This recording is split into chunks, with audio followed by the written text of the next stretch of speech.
Hello and welcome to Professor Chrissy Radcliffe's Fashion Design and Merchandising and Art Classroom.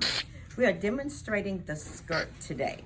So I have three different types of skirts I want to show you. Made out of muslin fabric, which is 100% cotton, unbleached.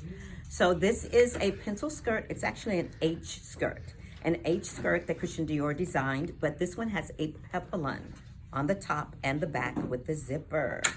Okay, and then we have this one, which is a H skirt with the pleats in the back and the front, and the zipper is on the side. Okay, so I urge you to make your mini skirts first. That way when you buy your professional fabrics, your nice taffetas and silks and woolens, you won't mess them up.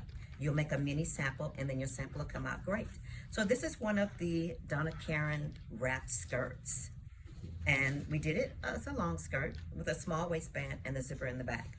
So now I'm going to show the students how to make a skirt with two godets.